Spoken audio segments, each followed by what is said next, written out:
Signals होते हैं हमारे बॉडी में, उसका क्या करेंगे, इलेक्ट्रिक ट्रांसमिशन जो करता है, ऐसे सिस्टम को ही हम क्या बोलेंगे, नर्वस सिस्टम कहेंगे। ठीक है, तो नर्वस सिस्टम में बेसिकली क्या क्या इंक्लूड होते हैं, नर्वस सिस्टम में इंक्लूड होते हैं हमारा ब्रेन होगा, स्पाइनल कॉर्ड होगा, क्रेनियल नर्व्स हो गए, ये सारी चीज़ें हमारे नर्वस सिस्टम में इंक्लूड होती है। तो नर्वस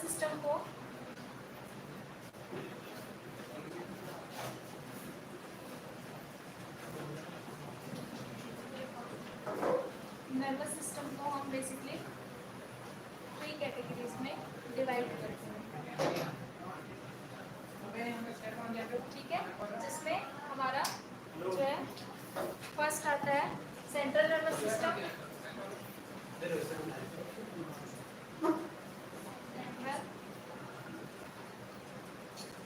नर्वस सिस्टम जिसे हम CNS के नाम से जानते हैं।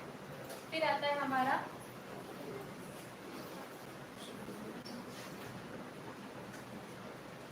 ऑटोनॉमिक नर्वस सिस्टम, जिसको हम ANS से जानते हैं, इसका शॉर्ट फॉर्म है। और थर्ड है हमारा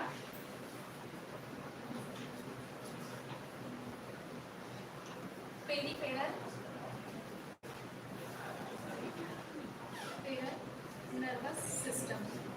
ठीक है, जिसमें सेंट्रल नर्वस सिस्टम में बेसिकली हमारा brain and spinal cord include होते हैं। फिर पेरिफेरल में हम इंक्लूड करते हैं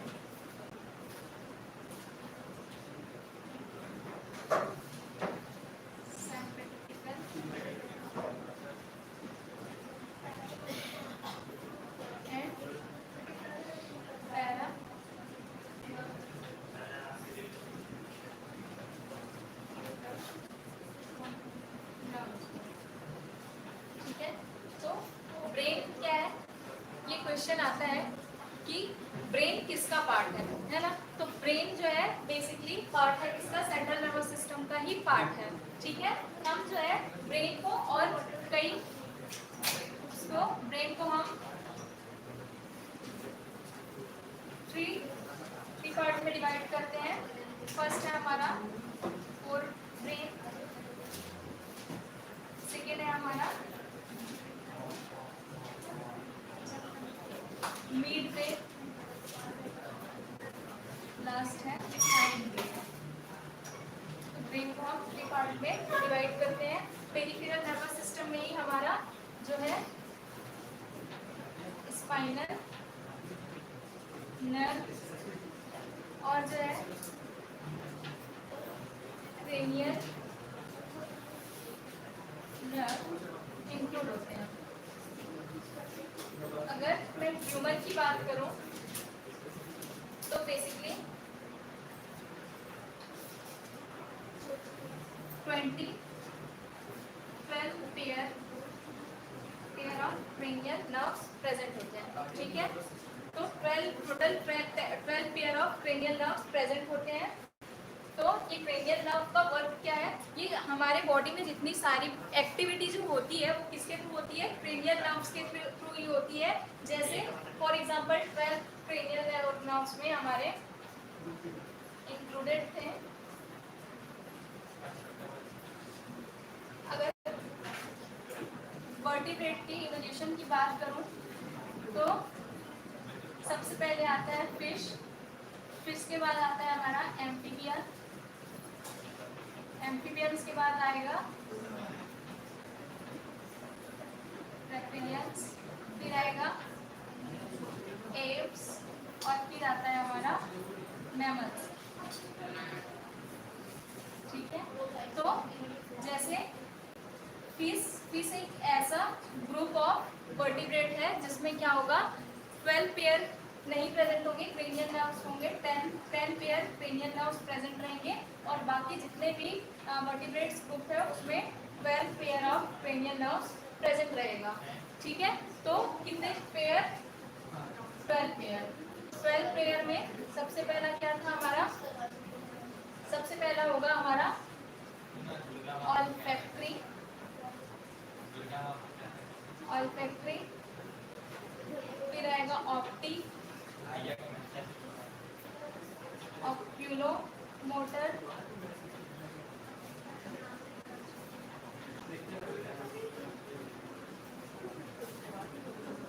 ट्रोक्लियर,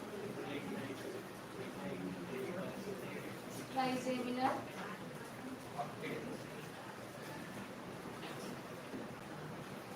एब्ड्यूसेंस,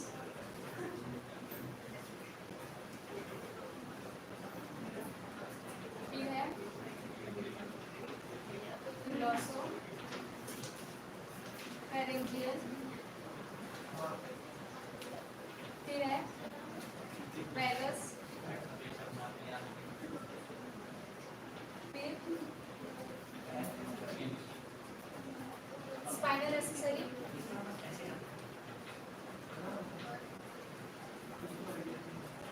ठीक है।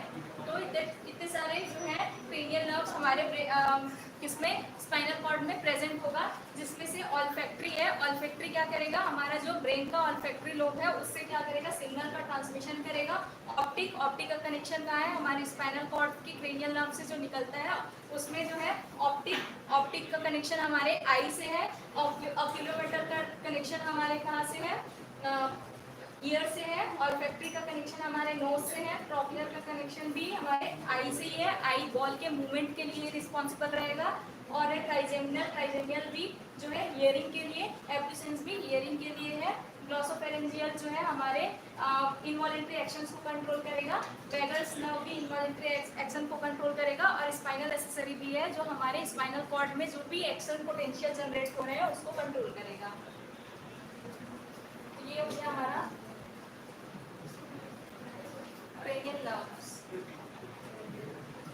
फिर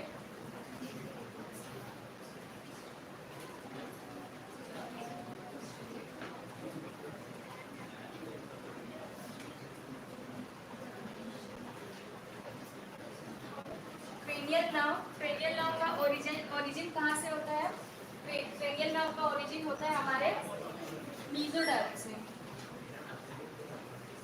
मीजोडर्म से क्रेनियल नर्व का ओरिजिन होता है। जैसे कि क्या होगा हमारे बॉडी में कंट्रोल एंड कोऑर्डिनेशन के लिए क्या होते हैं? केमिकल का भी सिक्रेशन होता है और होता है इलेक्ट्रिक इंपल्स का भी सिक्रेशन होता है। ठीक है, तो केमिकल का सिक्रेशन जैसे कि केमिकल के थ्रू जैसे हम ब्रेन के हार्मोन के थ्रू अपना केमिकल का सिक्रेशन करते हैं, वैसे ही क्या होगा हमारा इलेक्ट्रिकल सिग्नल का ट्रांसमिशन जो है वो ब्रेन के थ्रू और स्पाइनल कॉर्ड के थ्रू होगा। ठीक है, तो control and coordination is the process through with two और मोर। फॉर एग्जांपल, अगर हम क्या करते हैं, कोई भी फिजिकल एक्टिविटी करते हैं, ठीक है, कोई फिजिकल एक्टिविटी कर रहे हैं तो उसमें क्या होता है? जब फिजिकल एक्टिविटी करते हैं तो हम क्या हो जाते हैं? थक जाते हैं। और थक जाने के कारण हमको क्या होता है? हमारे ब्लड में या हमारे मसल्स की एक्टिविटी क्या हो जाती है? इंक्रीज हो जाती है। तो मसल्स की एक्टिविटी इंक्रीज हो गई, मतलब मसल्स की एक्टिविटी इंक्रीज करने के लिए हमको क्या चाहिए? ऑक्सीजन चाहिए। और ऑक्सीजन की एक्टिविटी को इंक्रीज करने के लिए हमको क्या करना है? हमारे रेस्पिरेटरी सिस्टम को क्या करना है? एक्टिवेट करना है। और जैसे ही रेस्पिरेटरी सिस्टम जो है हमारा एक्टिवेट हो जाएगा, वैसे ही सेम हमारा क्या हो जाएगा? हार्ट रेट भी बढ़ जाएगा। और हार्ट रेट बढ़ जाएगा मतलब कि जितने भी ब्लड वेसल्स हैं और किडनी है उसकी भी एक्टिविटी भी क्या हो जाएगी? बढ़ जाएगी। तो क्या है, जो ये हमारा नर्वस सिस्टम है, नर्वस सिस्टम क्या काम करेगा? इसी एक्टिविटी को कंट्रोल और कोऑर्डिनेट करने का ही काम करेगा। तो कंट्रोल एंड कोऑर्डिनेशन जो है किसके थ्रू होगा? किसके थ्रू होगा? ये होगा न्यूरल कंट्रोल एंड कोऑर्डिनेशन होगा साइनेप्स के थ्रू। ठीक है, साइनेप्स या न्यूरॉन्स जो है, न्यूरॉन्स जो है वो क्या करेंगे, एक्शन पोटेंशियल जनरेट करेंगे। जैसे ही हमारे मसल्स में एक्शन पोटेंशियल जनरेट हो जाएगा, वैसे ही हमारी जो सारी एक्टिविटी है वो भी स्टार्ट हो जाएगी। ठीक है,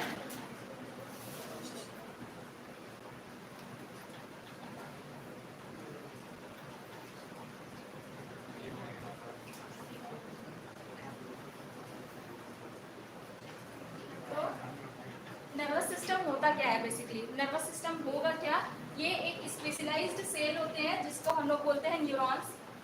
ये क्या होगा, group and interconnection of specialised cell which is called neurons. Neurons के बीच ये क्या करेगा, न्यूरॉन्स की स्पेशलिटी क्या है, ये क्या करेगा, सिग्नल्स को सबसे पहले अगर आउटर एटमॉस्फेयर से कोई सिग्नल आ रहा है तो उस सिग्नल को क्या करेगा, डिटेक्ट करेगा। अब जब वो डिटेक्ट कर लिया सिग्नल को, तो सिग्नल को डिटेक्ट करने के बाद वो सिग्नल को रिसीव करेगा, और रिसीव करने के बाद उस सिग्नल को एक न्यूरॉन से नेक्स्ट न्यूरॉन में ट्रांसमिट करेगा। तो न्यूरॉन्स का वर्क क्या हो गया, सबसे पहले ये क्या करेगा, डिटेक्शन, डिटेक्शन के बाद ये रिसीव, रिसीव के बाद ये ट्रांसमिट करेगा। ठीक है, तो जितने भी सेल्स होते हैं हमारे बॉडी में उसका एक स्पेसिफिक फीचर होता है। ठीक है, तो स्पेसिफिक फीचर जो होगा वो न्यूरॉन सेल का, न्यूरॉन्स का भी कोई स्पेसिफिक फीचर होगा। तो न्यूरॉन्स का स्पेसिफिक फीचर क्या है ये बताओ। सबसे पहले क्या है उसका फीचर्स, फर्स्ट है एक्साइटेबिलिटी। एक्साइटेबिलिटी मतलब कि क्या, बेसिकली जो न्यूरॉन्स होंगे वो क्या होंगे, जैसे ही कोई सिग्नल आएगा, सिग्नल का मतलब क्या है, कोई भी आउटर एटमॉस्फेयर से कोई भी जो है सिग्नल के थ्रू जैसे आएगा, जैसे केमिकल हो गया, प्रेशर हो गया, है ना, टेम्परेचर हो गया, ये सारे किसके लिए किस तरह वर्क करेंगे, ये सारे जो है किस तरह वर्क करेंगे, सिग्नल या इसे ही हम क्या बोलेंगे, इसे ही हम बोलेंगे स्टिमुलाई। ठीक है, तो ये क्या हो सकते हैं, ये टेम्परेचर भी हो सकता है, ये हो सकता है प्रेशर भी हो सकता है, कोई केमिकल भी हो सकता है। ठीक है, तो ये क्या हो जाएगा, जैसे ही कोई स्टिमुलाई हमारे नर्व सेल के कांटेक्ट में आई या एक्सॉन के कांटेक्ट में आई, वो वैसे ही वो क्या हो जाएगा, एक्साइट हो जाएगा। तो ये उसका बेसिक नेचर क्या है, जैसे ही कोई सिग्नल आता है वैसे ही वो क्या हो जाएगा, एक्साइट हो जाएगा। ठीक है, फिर सेकेंड इसका फीचर क्या हो जाएगा,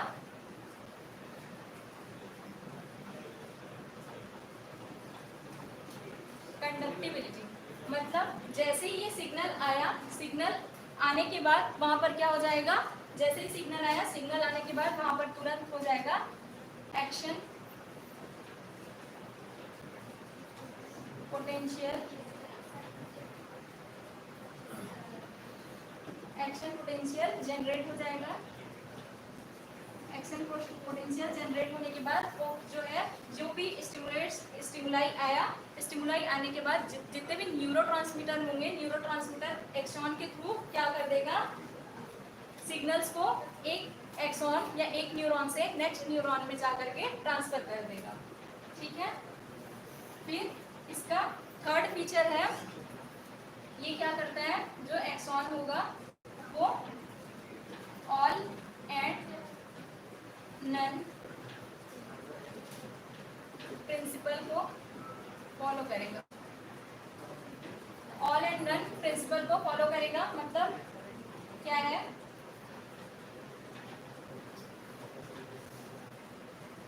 जैसे ही कोई सिग्नल आया, सपोज ये क्या है, एक न्यूरॉन है।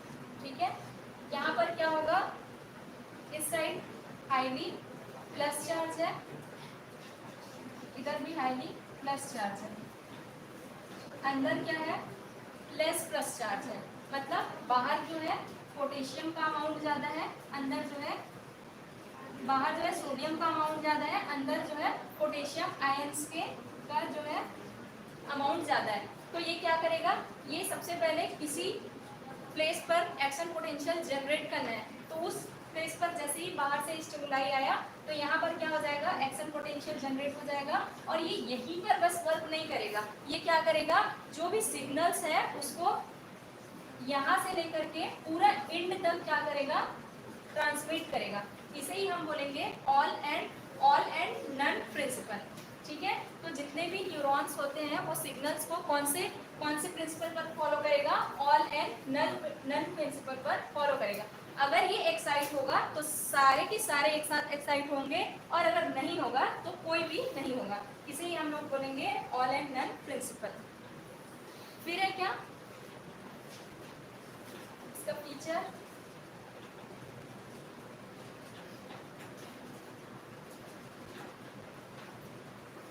फोर्थ फीचर है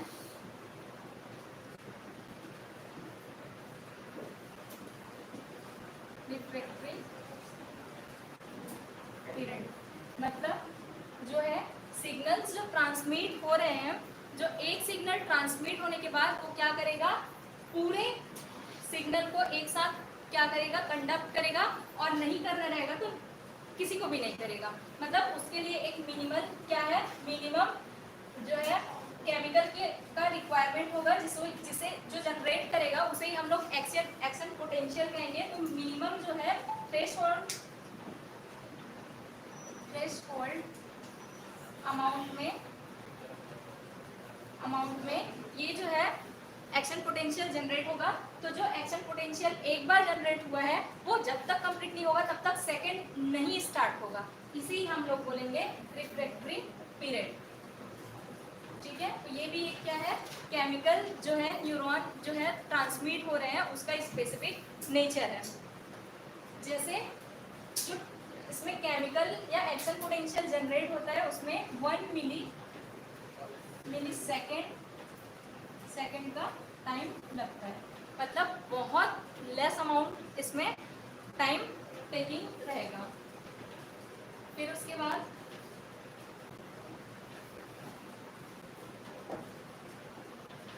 लास्ट नेचर है,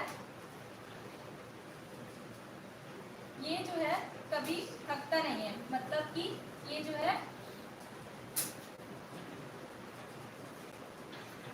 फटीग नहीं हो सकता। कौन फटीग नहीं हो सकता, जो नर्व सेल्स है उसकी स्पेशलिटी ये है कि वो कंटिन्यूअसली क्या करता है, नर्व सेल्स से जो है स्टिमुलाई आने पर वो क्या करेगा, नर्व सेल से जो है इम्पल्स को ट्रांसमिट करता जाता है। कभी भी वो क्या नहीं होता है, थकता नहीं है। ठीक है, ये हो गया हमारा बेसिक फीचर ऑफ न्यूरॉन्स। तो इतने सारा फीचर्स हमने न्यूरॉन्स का देख लिया। तो बेसिकली अब दिखा दिया जाए कि न्यूरॉन होता क्या है।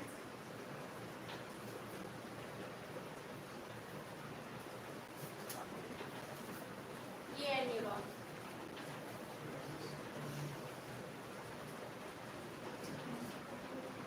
ये हमारा न्यूरॉन है। अगर न्यूरॉन को देखें तो न्यूरॉन क्या है, neuron is a basic unit है।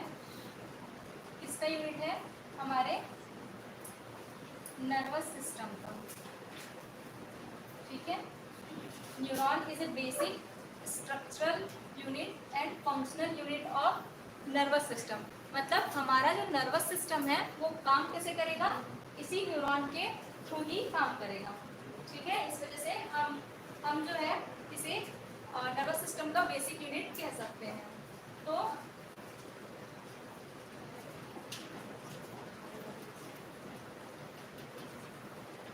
न्यूरॉन होते हैं बेसिकली, न्यूरॉन्स का स्ट्रक्चर अगर हम देखें तो न्यूरॉन्स में बेसिकली कितने पार्ट्स होंगे, इसमें होगा cell body, dendrites, axon, Nissl's, granules, और उसके अंदर भरा हुआ जो लिक्विड रहेगा उसे हम साइटोप्लाज्म कहेंगे। ठीक है, तो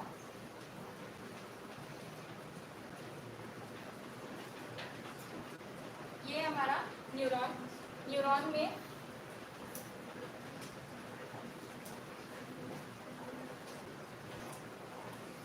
ये जो एरिया दिख रहा है, ये पूरा एरिया ये वाला एरिया हमारा क्या कहलाता है, ये एरिया कहलाता है सेल बॉडी कहलाएगा। सेल बॉडी का वर्क क्या है, सेल बॉडी जो है सिग्नल्स को रिसीव करने का काम करेगा, ठीक है। ये हो गया सेल बॉडी। सेल बॉडी के अंदर अगर हम देखें तो क्या होगा, एक ब्रॉडर साइज का न्यूक्लियस होगा, ठीक है, जिसे ब्रेन ऑफ द सेल भी बोलते हैं। फिर क्या है, उसके बाद जैसे ये इसके अंदर जो लिक्विड भरा रहेगा, उस लिक्विड को ही हम क्या बोलेंगे, इस लिक्विड को हम बोलेंगे साइटोप्लाज्म।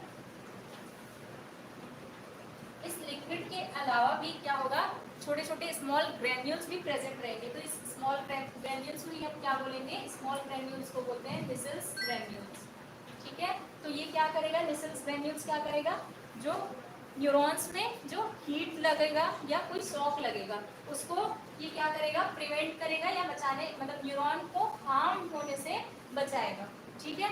तो न्यूरॉन एक ऐसा सेल है जो कभी भी डिवाइड नहीं हो सकता। हमारे बॉडी में जितने भी सेल्स हैं वो सारे सेल्स क्या हो सकते हैं, डिवाइड हो सकते हैं, और डिवाइड होने के बाद क्या कर सकते हैं, और ज़्यादा अमाउंट में क्या हो सकते हैं, अपने आप को प्रोलिफरेट कर सकते हैं। लेकिन न्यूरॉन एक ऐसा सेल है जो कभी भी डिवाइड नहीं हो सकता।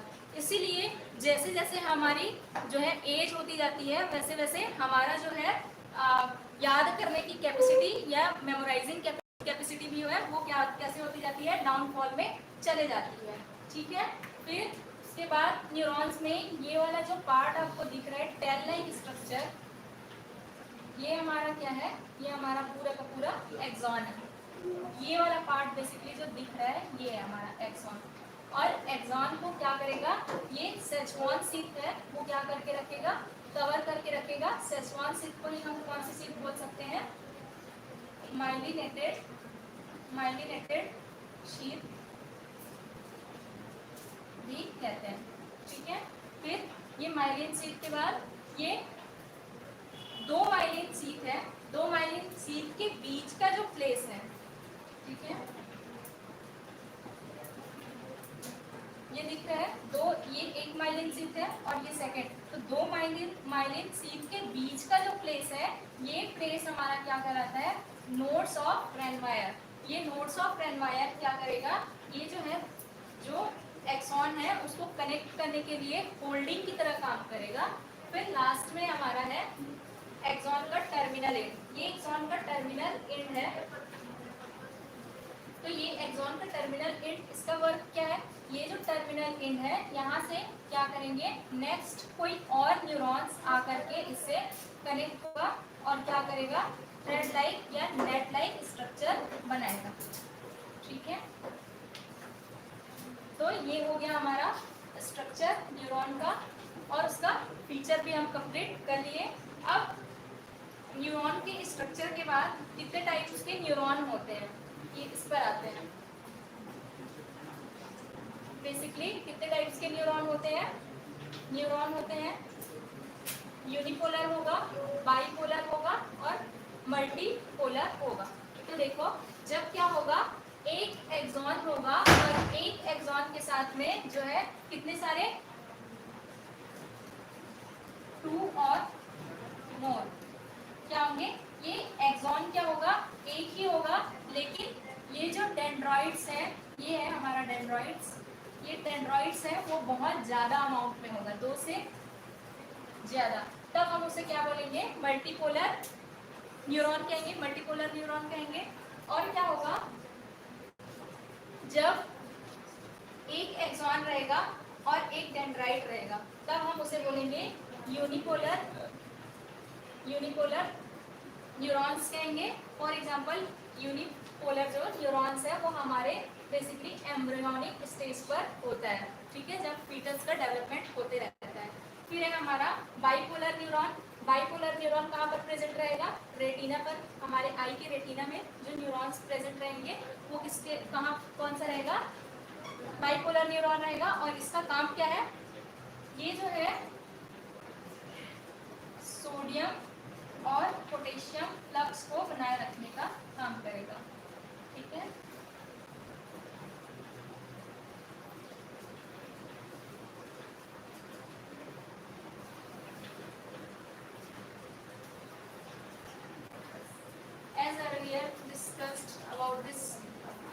bifurcation of human nervous system.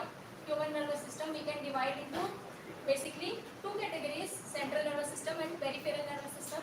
Central nervous system, as I told you, that include brain and our spinal cord, and peripheral nervous system include afferent fiber and efferent fiber. What is the meaning behind the afferent and efferent fiber? Afferent means which type of fiber which receive the signals inside the our somatic organ is called afferent fiber. And what is the efferent fiber? Efferent fiber is a fiber which revise the signals toward the muscles. ठीक है, मतलब जो signal क्या हो रहा है, हम अपने मसल्स के थ्रू या स्किन हो गया इसके थ्रू या आउटर एटमॉस्फेयर के थ्रू हमारे बॉडी में जो भेज रहे हैं, ये जो सिग्नल्स हम भेज रहे हैं उससे हम बोलेंगे जो भेजने का काम करेगा वो काम कौन करेगा?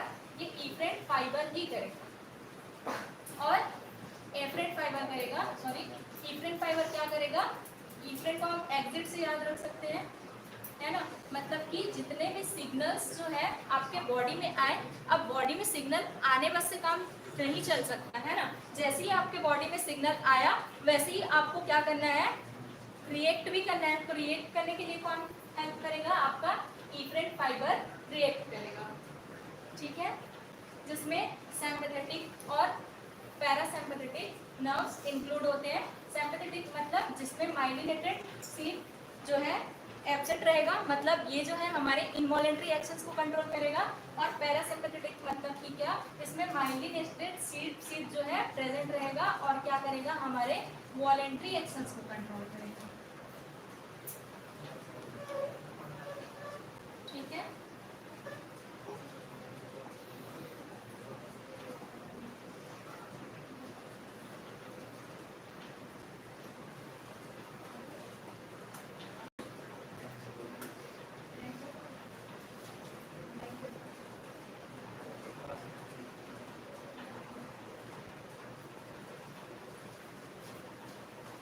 जो नर्व सेल्स में इम्पल्स है उसका कंडक्शन होता कैसे है, कोई एक्शन होता है, तो वो होता है क्या?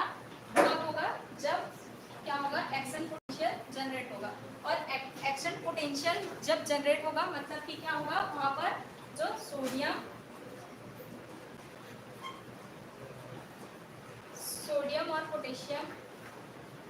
सोडियम पोटेशियम पंप जो है वो स्टार्ट हो जाएगा. ठीक है, मतलब क्या होगा इसमें? जैसे ये दिख रहा है, नॉर्मल जो है, नॉर्मल स्टेट में हमारा जो नर्व रहेगा वो कैसे रहेगा? नॉर्मल स्टेट में हमारा नर्व कैसे रहेगा? ये बाहर की ओर पॉजिटिव और अंदर की तरफ क्या रहेगा? नेगेटिव आयंस रहेंगे. नेगेटिव का मतलब ये नहीं है कि वो क्या रहेगा? कैथोड या मतलब नेगेटिव आयन को बियर करेगा. नेगेटिव का मतलब ये है कि सोडियम जो है वो 2+ रहेगा, सोडियम जो है वो 2+ रहेगा और पोटेशियम जो है ओनली प्लस रहेगा. मतलब कि कौन सा ज़्यादा पॉजिटिव चार्ज है इस पर डिपेंड करेगा. ठीक है, तो दोनों में पॉजिटिव चार्ज है, लेकिन प्लस चार्ज जिसमें कम है उसे हम नेगेटिव मान करके चलेंगे, और जिसमें माइनस चार्ज जिसमें ज़्यादा है उसको हम क्या मान करके चलेंगे कि वो है ज़्यादा निगेटिव है, और जिसमें प्लस चार्ज ज़्यादा है वो है ज़्यादा पॉजिटिव. फिर देखो नॉर्मल स्टेट में जैसे मैंने बताया क्या होगा? बाहर के साइड का जो है वो हाईली क्या रहेगा? पॉजिटिव रहेगा, और अंदर साइड क्या रहेगा? हाईली निगेटिव रहेगा. जैसे ही क्या हुआ? एटमॉस्फेयर से कोई भी किसी भी टाइप का स्टिमुलाई आया, स्टिमुलाई आने के बाद यहाँ पर क्या हो जाएगा? यहाँ पर स्टिमुलाई आने के बाद क्या हो जाएगा? एक्शन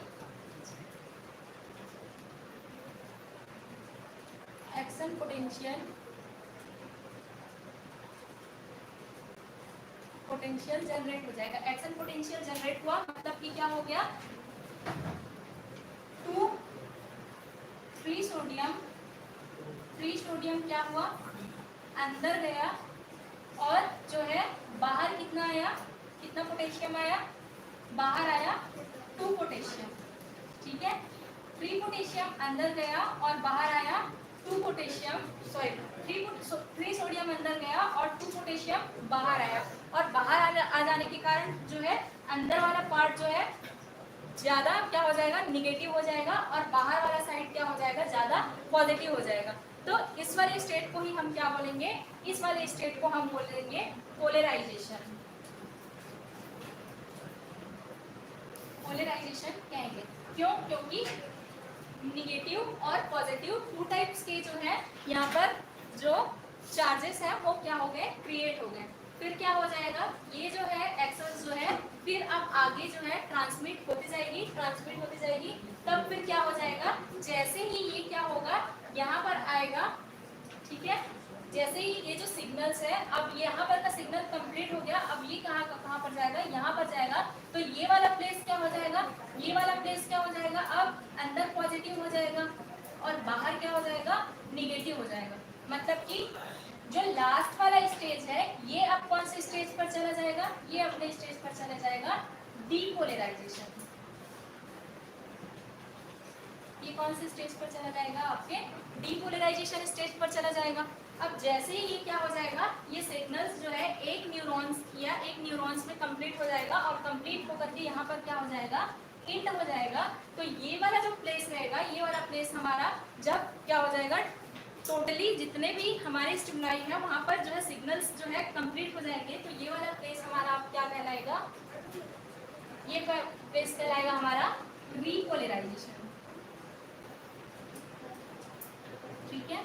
तो कंटिन्यूअसली क्या होता है, किसी भी नर्व सेल्स में पोलराइजेशन, डीपोलराइजेशन और रीपोलराइजेशन की जो एक्टिविटी है वो कंटिन्यूअसली चलती जाती है और इससे क्या होगा, इसे ही हम लोग बोलेंगे एक्शन पोटेंशियल का जनरेट होना, ठीक है।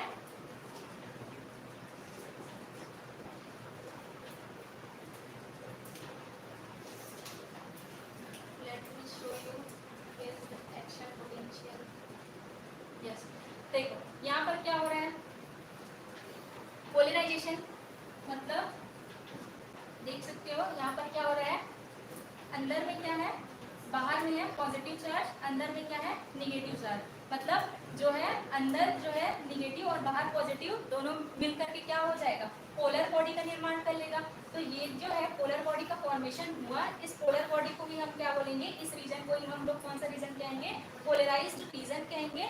उसके बाद जब क्या होगा, यहाँ से कोई किसी भी टाइप का केमिकल जनरेट होगा। फॉर एग्जाम्पल कोई न्यूरोट्रांसमीटर है, न्यूरोट्रांसमीटर मतलब कि क्या, न्यूरो और ट्रांसमीटर मतलब न्यूरॉन्स में सीक्रेट होने वाला ऐसा केमिकल जो सिग्नल्स को क्या करेगा, ट्रांसमिट करने का काम करेगा, उसे ही हम क्या बोलेंगे, न्यूरोट्रांसमीटर कहेंगे।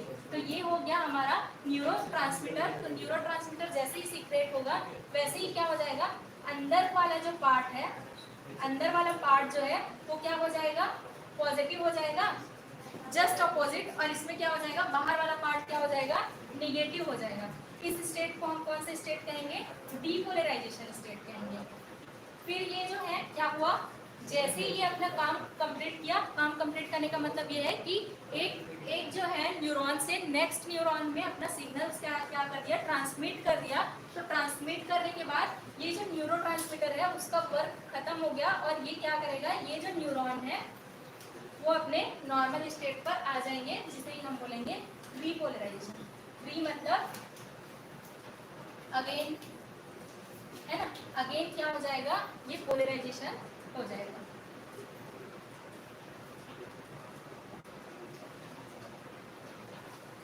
तो ये हमारा क्या, न्यूरो साइनेप्टिक क्लेफ्ट, ठीक है। साइनेप्टिक क्लेफ्ट मतलब कि क्या, जैसे मैंने बताया, क्या बताया कि ये जो है ऐसा, ये हमारा क्या है, डेंड्राइट्स है और डेंड्राइट से इधर क्या निकल रहा है, एक्सॉन निकल रहा है और एक्सॉन के बाद ये नर्व एंडिंग है। तो ये नर्व एंडिंग जो है वो क्या करेगा, नेक्स्ट जो है अपकमिंग क्या होगा, न्यूरॉन से आकर के ऐसे जुड़ेगा। तो जहाँ पर ये जुड़ रहा है वो वाला प्लेस का डायग्राम है ये, ठीक है। तो इसमें क्या क्या होता है, देखो उस प्लेस में सबसे पहले क्या होगा, ये एक्सॉन है, ठीक है। और ये एक्सॉन का कनेक्शन जो है ये क्या है, एक्सॉन टर्मिनल। एक्सॉन टर्मिनल मतलब कि क्या, एक्सॉन का लास्ट एंडिंग वाला पार्ट। तो क्या होगा, इसके अंदर क्या भरा रहेगा साइनेप्टिक वेसल्स। साइनेप्टिक वेसल्स का क्या काम है, साइनेप्टिक वेसल्स क्या करेगा, साइनेप्टिक जो न्यूरोट्रांसमीटर है उसको बियर करने का काम करेगा। इसी साइनेप्टिक वेसिकल्स के अंदर ही क्या करेंगे, न्यूरोट्रांसमीटर भरे हुए रहेंगे। अब क्या होगा, ये जो है पोस्ट साइनेप्टिक मेम्ब्रेन है। पोस्ट साइनेप्टिक मेम्ब्रेन मतलब कि क्या, नेक्स्ट जो है साइनेप्स जो है, मतलब नेक्स्ट न्यूरॉन जहां पर जा करके जुड़ेगा वो वाला पोस्ट साइनेप्टिक क्या है, मेम्ब्रेन है। तो एक साइनेप्स में कितने पार्ट्स होते हैं, ठीक है। तो बेसिकली एक साइनेप्स में क्या क्या पार्ट होता है, साइनेप्टिक क्लेफ्ट होगा। क्लेफ्ट मतलब ऐसा प्लेस जहां पर क्या होगा, जो वेसिकल्स में क्या बने हुए हैं, न्यूरोट्रांसमीटर बने हुए हैं, वो क्या होगा, अब उसको नेक्स्ट न्यूरॉन्स में क्या करना है, अपने को ट्रांसफर करना है। तो ट्रांसफर करने के लिए क्या होगा, जो क्लेफ्ट बनेगा मतलब एक प्लेस बनेगा जहां पर वो अपना केमिकल को रिलीज करेगा, है ना। तो फॉर एग्जांपल एक न्यूरोट्रांसमीटर है। न्यूरोट्रांसमीटर कौन सा है, एसिटाइल कोलिन।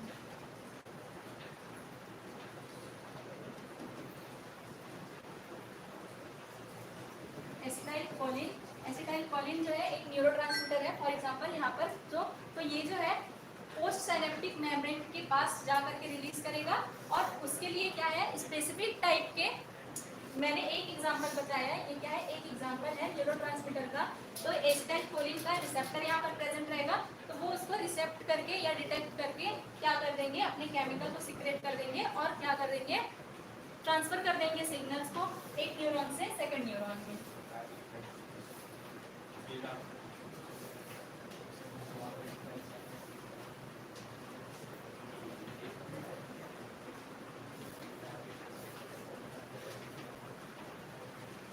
तो देखिए यहाँ पर जो सिग्नल्स हैं, सिग्नल्स का जो ट्रांसमिशन हो रहा है वो किसके थ्रू होगा, वो होगा साइनेप्टिक क्लेफ्ट के थ्रू होगा। और कितने टाइप्स के सिग्नल होते हैं, जैसे मैंने टॉपिक को स्टार्ट करने से पहले बताया, 2 टाइप्स के सिग्नल्स होते हैं। एक होता है इलेक्ट्रिक और सेकंड होता है केमिकल। तो इसमें क्या होगा, जो इलेक्ट्रिक होगा वो क्या करेगा, एक्शन पोटेंशियल जो जनरेट हुआ है उसके थ्रू अपना एक्शन करेगा। और जो है केमिकल, जो है केमिकल जैसे कि कौन सा है हमारा एसिटाइल कोलिन, वो क्या करेगा, वो हार्मोन की तरह एक्ट करके अपना जो है इफेक्ट बॉडी में शो करेगा, ठीक है।